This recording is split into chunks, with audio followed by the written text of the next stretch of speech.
নমস্কার বন্ধুরা, সুচিত্রা ব্লগ থেকে বলছি। কাছে দূরে তোমরা যে যেখানে আছো আশা করি ভালো আছো।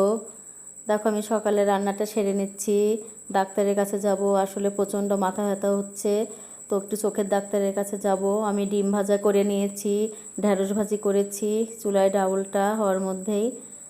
তো ডাক্তারখানা থেকে ঘুরে এলাম, দেখো চোখের ডাক্তার চশমা দিয়েছে।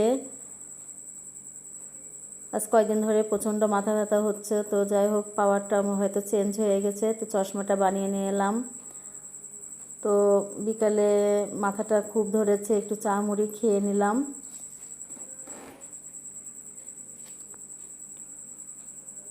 হাঁসের ঘরে ডিমগুলো তোলা হয়নি, তো আমি ওগুলো একটু তুলে নিচ্ছি, তারপরে রান্নাঘরে চলে যাব। সন্ধ্যা হতে প্রায় একটু বাকি আছে, তো আমি দেখি রাতের কিছু রান্না করতে হবে। তো ভাতটা নামিয়ে নিয়েছি, একটু পটল চাটনি করেছি, চুলায় দুধ দিয়েছি, মাছের তরকারি করেছে, একটু আম আছে, এটা দিয়ে রাত্রের খাওয়াটা হবে। তো বন্ধুরা, ভিডিওটা তোমাদের কেমন লেগেছে কমেন্ট করে জানিও। আজকে শরীরটা ভালো নেই জন্য অতটা গুছিয়ে করতে পারলাম না, তো তোমাদের কেমন লেগেছে জানিও। আর পরবর্তী ভিডিও দেখার জন্য আমার পাশে থেকো।